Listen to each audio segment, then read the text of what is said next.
Hello YouTube, this is Retro Heaven 66 here. I was just thinking the other day about the game Rastan. I had the game for Christmas, must have been around 1990, maybe it was 1991.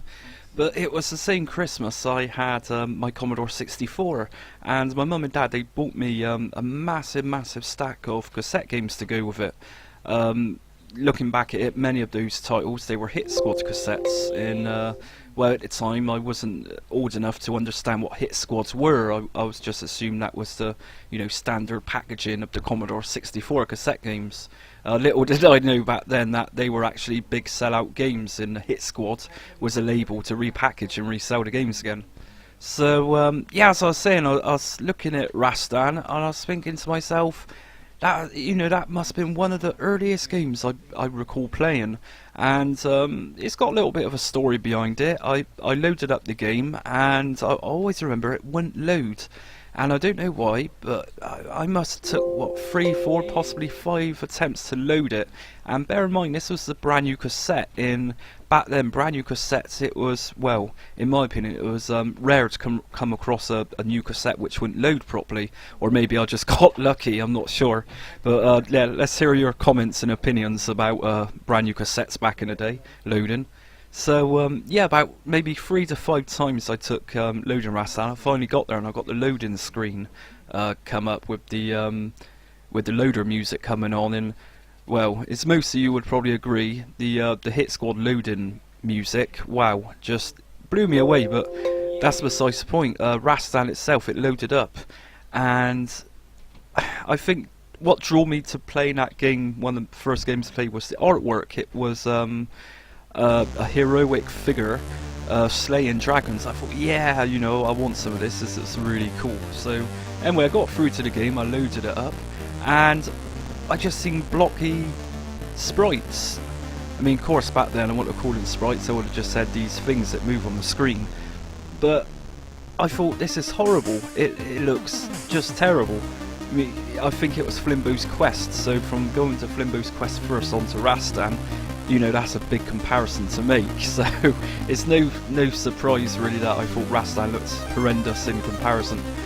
But I turned it off after a few minutes. I thought, no, I've got plenty of games here to go through, let's turn this one off. So played something else and I thought, let's give it another bash again. So I loaded it up again, and surprise surprise, it loaded first time this time. But yeah, I got through to it, and I always recall I got to the castle stage and you climbed a couple, maybe 2 or 3 floors, and eventually you would come across ropes swinging from side to side, and the objective was to jump from one rope to the other rope.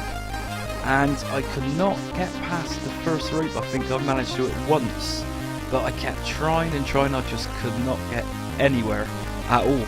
Of course, years later, a couple of years in fact, I learned that was a fault with the game itself. It was a serious bug, and it shouldn't have been as difficult as it was, but that's the way it was. Maybe the developers of the game had a schedule, a tight schedule, so they needed to release it at a certain date. But even so, Hit Squads, when they took possession of the game, surely could have said, look, this game is broken. But anyway, that was the situation, and I gave up on that castle level. And what I did a couple of years back, I played it again, and I played it all the way through, and I loved the game. I thought it was a great platformer. I think the boss stages were very simple, there wasn't much to them. And of course the sprites themselves, I'm probably not the only one to say this, but they're ugly. They're just really ugly. I mean, the backgrounds, there's not really much to the game. But set all that aside, yeah, it's not too bad. So yeah, let's take a look at the gameplay itself right now. Right, so about the gameplay in Rastan. So the player is a barbarian who going on a quest to slay a dragon, essentially, and you're pretty much going to the end of the game to find the dragon's lair, and on the way you must battle the monsters, and yeah, kind of monsters, and they're all based on mythical creatures such as the chimeras and harpies under Greek mythology, I'm presuming. So each level you can walk into different types of weapons. You have a mace, an axe, and an amazing sword which shoots out fireballs. So each level has a boss, and like I said just a bit earlier, the bosses, they're not particularly difficult to beat, they're pretty simple.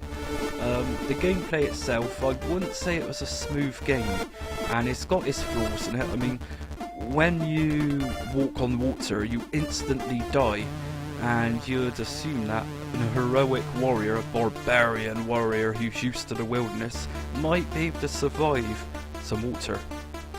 However, in this case, the programmers thought this particular barbarian, this Rastan, was a bit of a wimp, hence why he's dying just walking into a bit of water.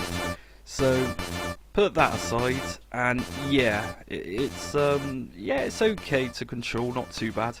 However, like I said, you've got this infamous stage 2 castle level, and I wouldn't say it's irritating, it's just freaking annoying that you can't simply get past it. It's just awful.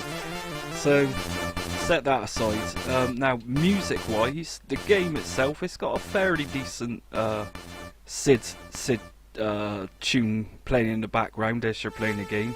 You know, nothing spectacular, but yeah, I mean, if you've got half an hour free and you've never played this game before, give it a whirl.